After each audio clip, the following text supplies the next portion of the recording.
Hello, everybody. This is Victor here from Trend Following Trading for Beginners, and here's my weekly update on my sample trading portfolio coming up next.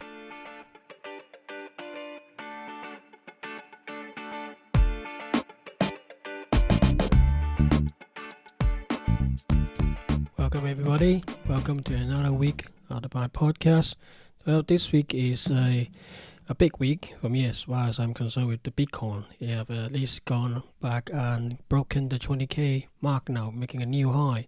And I believe, I think that's done on Wednesday or something, and then it just continue, just shoot up. Now I think it's around 22,000 or something, which is great for people who has been following Bitcoin and has been long on it for quite some time already, at least to about a month, I think. And we know the power trend following. Basically we just follow it up, and then the price of Bitcoin itself just like continue to go up. So just wait and see, and there we'll see what happens. But the other thing for me anyway, the other thing for this week is the US dollar index. I think on Wednesday or Thursday it finally broke below the 90 mark, and then obviously gold recover because of that.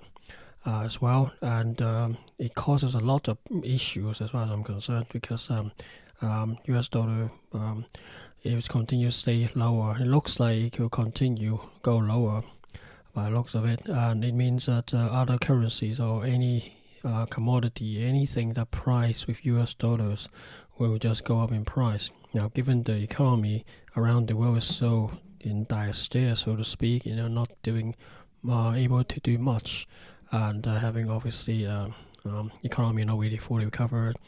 What the coronavirus vaccine is just like only just starting out, and we have no idea what the implication is, because it's going through emergency testing so far. The sample of people using is very, very small, very, very low. It's just difficult to actually say if any of the vaccine is useful. Or can it be mixed, or will disallow countries allow each other to have international travel, those kind of things. So on that market, as far as I'm concerned, I'm equally surprised that Dow Jones, I think, stay above 30,000 mark. It has lost it temporarily on Monday, but then it recovered and still above the 30,000 mark. So it's between just below 30,000 to 30,300 marks. Now with the stock market effectively saying everything is nice and sunny, even before the COVID-19 outbreak, is around 29,500-ish area.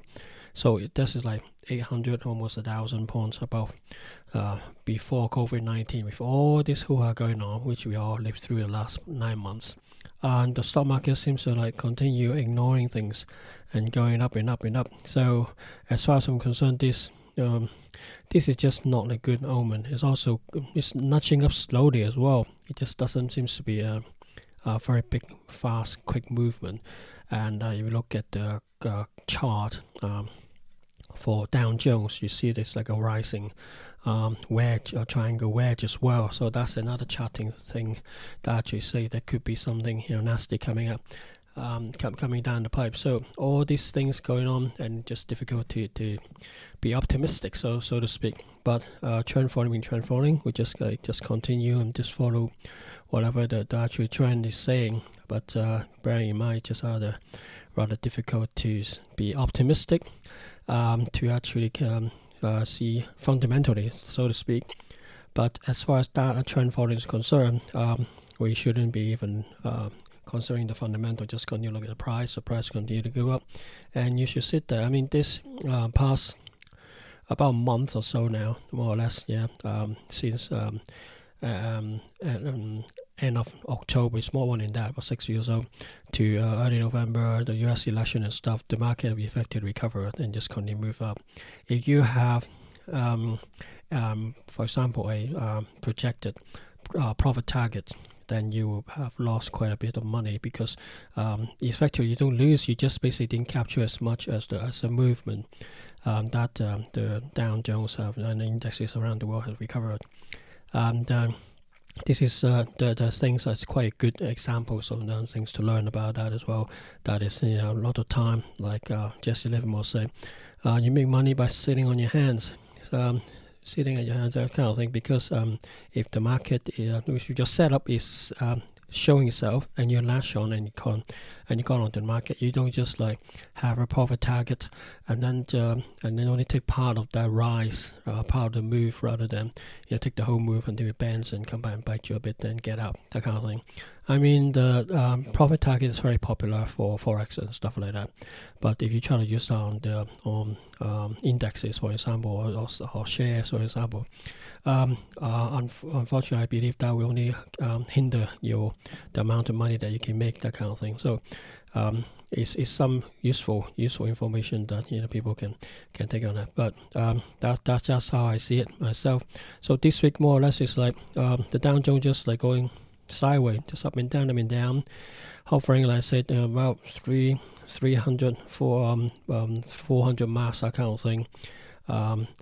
Basically just below 30,000, and then around 30,300, up and down, and forming this rising wedge. So it's just not very charting pattern wise. It's just not very nice. But we just wait and see. The other big things for this week, basically, Monday, apparently there's some big talk in, I think it's Asia, especially Australia, saying how many people with Chinese Communist Party membership actually worked around the world in high places, and also in some in government places. Apparently somebody back in 2016, a Chinese dissident, that's sort of talk in town, is basically hacked some Chinese computer somewhere, Chinese Communist Party's computer, with the records in it, and took like 2 million members' details with their names, address, and where they work, that kind of stuff. And apparently it has not really talked about much. Or not, there's a couple of newspapers in UK talk about it, but not on BBC News. But apparently it's big news in Australia, and people are saying, how come so many Chinese Communist Party actually working in high places and important areas. Some is in government, some is in IT, some is in some other weaponry company, and also research and stuff in universities and things like that. And I'm not quite surprised on that one. As far as I'm concerned, people can fed until the cows come home, so to speak. But how do you know if one is actually a member of a Communist Party? For example, let's say you work for the for a company within US, and they can check whatever it can be done, but nobody's going to say, let's say this person actually working for the CIA or something, or the FBI. They're not going to tell the company who's doing the check about it. It's going to be kept secret, especially if you're a spy or something like that. So same thing, even worse if you actually try to check overseas database or something. There's no such things, and so it's very difficult people to find out if a person that is being employed in US actually is a member of a Communist Party. I don't believe that the party list, so to speak, is a genuine. It's open book that people can go and check or something.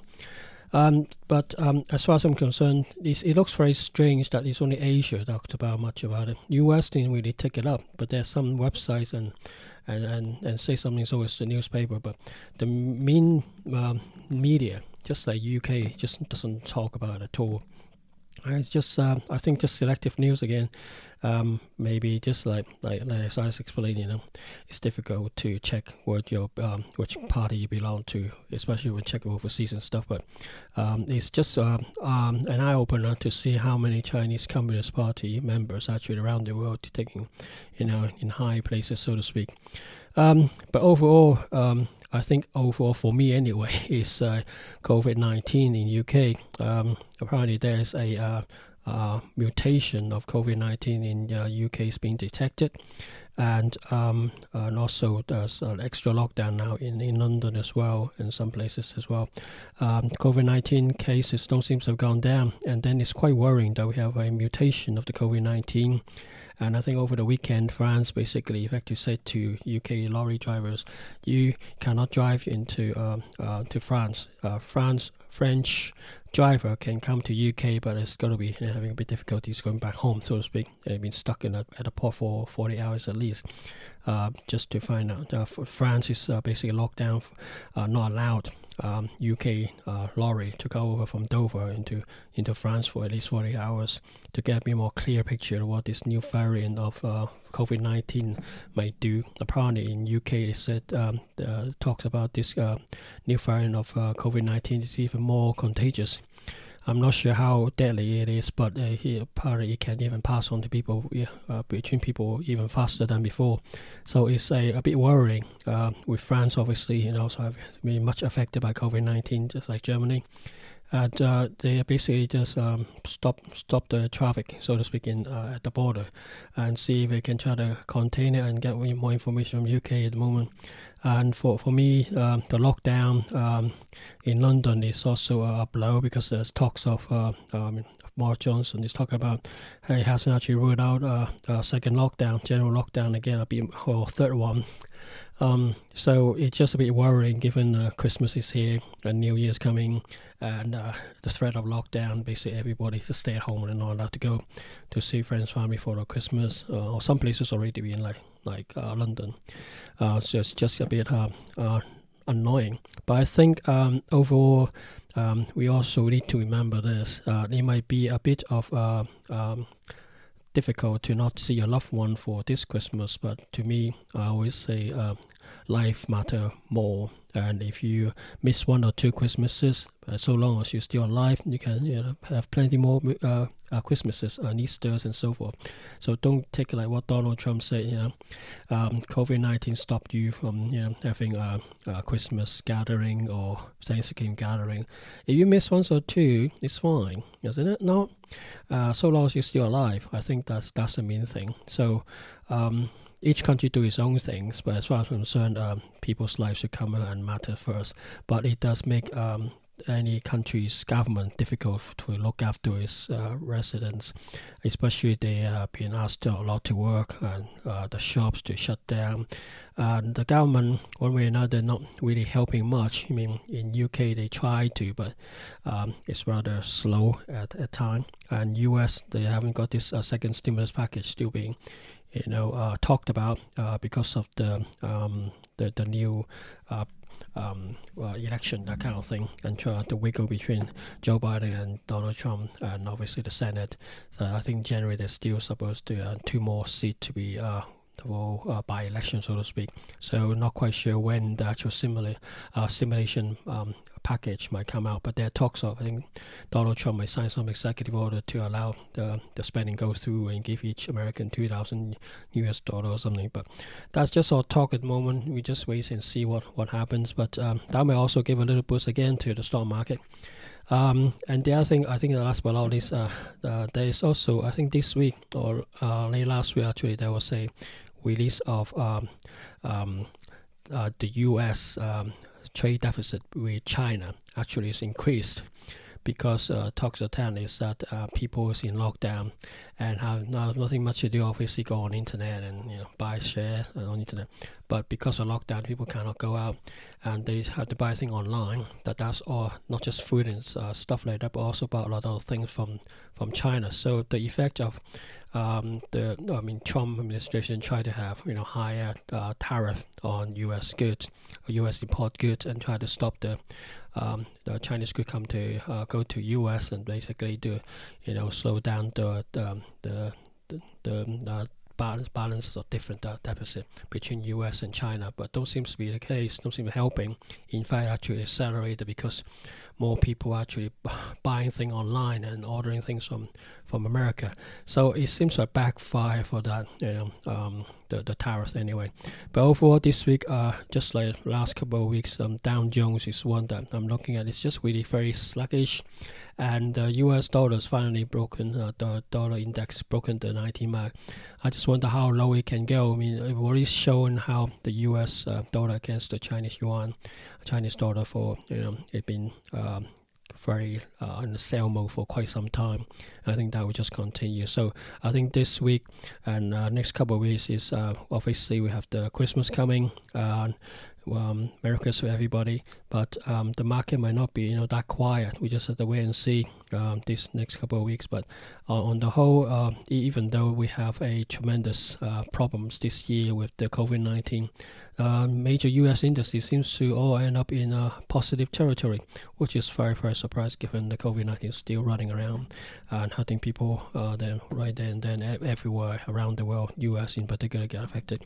And we just have to wait and see how long this good fortune of the indexes, I mean major index in U.S. will continue to go and for how long it is. But basically, we just have to wait and see and just watch out. So basically, that's the end of this update, and my next is the update of my portfolio coming up. Okay, first off the bat is Apple. Short term is a buy, medium term is neutral, long term is a buy. No change from last week. Next is Amazon. Short term sell, medium term is neutral, long term now is changed from neutral to buy. So that's a slight change here. Next is Australian dollar against US dollar. Buy across the board, no difference from last week or last few months already. Essentially, this one particularly, I think last week has gone to 0.76. So that means basically is like a bit in my early part of the podcast, US dollars crumbled, and just causes Australian dollars continue to go up. This is basically set the scenes for all the other crosses, anything that is in dollars, rated in dollar, that kind of thing. As US dollar continues to collapse, you just basically see in this case Australian dollars gaining strength, so which means that its export is more expensive, that kind of thing, and then and basically it's a cheaper import for them obviously, but it make them exporting rather less competitive, and so it basically if it's I don't quite know deeply about Australian market, but for Australian dollars to continue to go up, it definitely is going to affect its export, and also people going to Australia as well. If they say they go from American in America and actually go to Australia, it's going to cost more to actually go there as well. So all things are basically equals, and basically see what Australian dollar against other currencies, and you've got to get a better gauge of how well or how not well Australian dollar is doing. But I think overall, anything that's cross or anything that's against US dollars, it's going to be increasing price. And I think that's the theme for next year, which I already banged on about for a couple of months already, about like Brent crude oils in general, and as well as a gold and so forth, which is next lead me down to Brent crude. So next one is Brent crude, and then so is WTI crude oil as well. No change from last week, same as Australian dollar against US dollar, just buy across the board. So this is quite strange, you might say, Brent crude and WTI all both go up when basically the economy is not doing well. We haven't got any international travel, I don't believe. Or any significant number. There's a internal travel within countries, but then obviously it is better than nothing, better than the lockdown time. But in general, the consumption of Brent crude is much lower, and you then say why with the consumption is lower than the year before, and why the Brent crude still going up with less traveling, shipments going around, less airline flying around internationally. So what is actually still consuming the oil? But essentially the problem is, as I said earlier, because it's against US dollar, the usage might not be used by many countries or as much as before. However, because it's rated in US dollars, and with US dollar weakness, it's actually gone up in prices. And we actually saw that, I believe, in 2007, 2008. We actually seen the crude oil price go up to 140 mark in 2009, that kind of thing. Yeah, around that. Basically, a couple of years after the supply market actually come to the market, and everybody knows about it, and you basically see the US dollar weaken, and then the Brent crude actually gone up, and so is WTI crude oil. So I think this is basically a repeat what happened in 2008, 2009 year, and I don't I won't be surprised actually.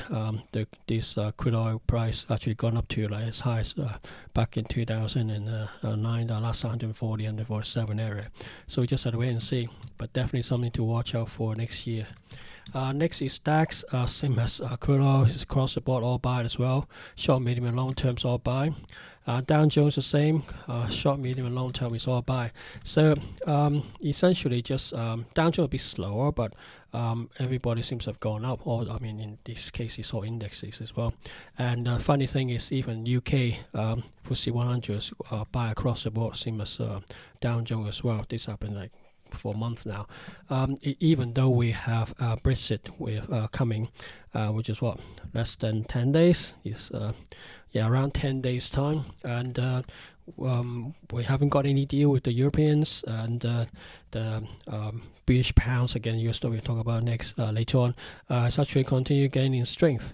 Even though we have the COVID-19 second lockdown, third lockdown, whatever, however you call it, economy just as bad as in Europe and in America, and the FTSE just continue to go up, and even more so we have Brexit actually talk about yanking itself out from European Union, and that is still doesn't seem to be any deal. And also I said earlier in the podcast that there's a UK found a variant of the COVID-19 which is more infectious than the existing one. So if that spread around, I think they'll probably look at more lockdown, but yet the British pound is strong against US dollars. So this basically just across the board showing you how bad the US dollar is affecting all the other currency pairs and commodity stuff as well. Next is gold. Short term is a buy, medium term is neutral, long term is a buy. We saw the collapse of the US dollar going below 90, and then gold eventually just recovered. And you've gone back up to I think about 1870, at least above 1850. So from my analysis, I think this will probably continue to go a little bit more in the new year as well. So next year, this is gold definitely is my number one trade, but it will be just fluctuating as much as like this year it does. But I think for a 9 to 6 month view, I think we definitely will see. I personally think if it's continue this way, it will be another new high sometime this year as well. But however, I don't like to predict, and we just have to wait and see. But the analysis I've gotten is it looks very encouraging so far, and especially the gold it's rated in US dollars term, then it's going to go up. But now after next year, I don't know what happened, but I think 2021 is also a year for gold as well. I mean, just similar to like HG, which is copper. I mean, this year gone up quite a lot, and you thought, well, copper gone up so high, why? We haven't got much construction going on. I mean, everybody is suffering from COVID-19 more or less. China come out with far faster than earlier because they've done a really brutal lockdown, totalitarian lockdown, which Western country couldn't mimic and doesn't like to do it that way. But they seem to have come back up again. But the economy is up like 2-3%. However, the construction side is not that much. Well, why copper still got? We essentially just like US dollar. Just look at the US dollars index. I mean, really slowly this year is like gone down. I think 97-ish or 100 or something, it come down the whole year, that kind of thing. It have a lot of bounces as well, but overall it shows up in copper as a commodity. I think next year will be even worse. Now, there's obviously a lot of people talk about the US dollar index might continue to go down, but I think that possibly, at the moment there might be a bounce in offering because it's gone down quite a bit already. But when with that rebound coming back, I have no idea, and depends on how good that rebound is. If it's gone back above 92.50 or even 93, that kind of thing, then I think then we probably can breathe a fresh air of a breather, so to speak, against, let's say, Australian dollar, US dollar against Australian dollar against gold. But I don't think this will continue because the amount of money that US government is printing, and it's going to another similar package hopefully coming up soon when Joe Biden takes power in US as a president of the United States in January or February. Then I think definitely a lot more money coming in. So there's an underlying fundamental shift that US dollar is going down. So if any rebound on US dollar index will probably be quite limited and temporary. So just watch this space. Next is Hong Kong Hang Seng Index. Short term is changed to sell this week. Medium term also changed to neutral. Long term is still a buy. So essentially, this one is a bit odd out of all the other indices around the world, and it's the one that shows a bit of weakness at the moment. And just to watch, wait and see. Next is Nasdaq. It's just like Dow Jones, just buy across the board. Short, medium, and long term is all buy. Next is Nikkei, following leader from Dow Jones. Basically, again, short, medium term, and long term is all buy. Same as last week, no different. Silver, a recover together with gold. So short term is a buy, medium term is neutral, long term is also a buy. So silver doesn't move as much as gold, but it's still, it's moving up. So that's all good news. Hopefully, we'll even move even more next year. So just watch it. Next is US dollar against Chinese yuan. Basically, this one has been on the sell mode across the board for quite some time, so no change from this week as well. Short, medium, and long term is a sell. That means basically Chinese dollar is just strengthening, continuous strengthening, and we just have to wait and see where it goes. My initial analysis showed probably around 6.3, but who knows? I'm a trend follower. I'm just going to follow and see how it goes. And I'm hoping that people will go a bit more extreme. So extreme sadness, extreme elevation, and when they're extremely sad, they probably go even further down. So I think Chinese dollars, yuan against the US dollar, have a long way to go yet. So watch your space. Next is US dollar against Japanese yen. Same as the Chinese one, is sell across the board. Short, medium, and long term is a sell. British pound against Japanese yen. Short term is sell, medium term is neutral, long term is a buy. And so a bit change from last week. Long term from neutral to buy, but not much. But British pound against US dollar, I said it have actually short term is gone to buy, medium term is buy, long term is also buy. It's basically US dollar's problem. British pound, I don't think it's that that strengthening that underneath fundamental wise. We got so many problems I had to explain before, and yet we still the British pound against US dollar is so high. That means export is going to be more expensive as well.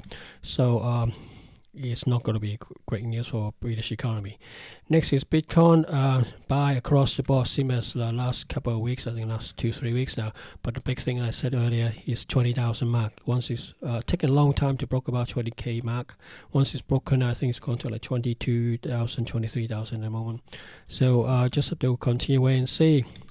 And the other, as it tells you, we'll see when it come back down for correction or whatever. If 20,000 holds, and that means Bitcoin will go up, because 20,000 has taken a long time. It's higher than the previous high. Previous all-time high is about 19,600-ish or something. So this has broken it. So and I think that the previous high will be the support, so around 20,000 mark, so long as stay around there. And I think Bitcoin still got legs to go. Next is TLT ETF, iShares 20. Short term is a buy, medium term is neutral, long term is a sell. So same as last week, no change here.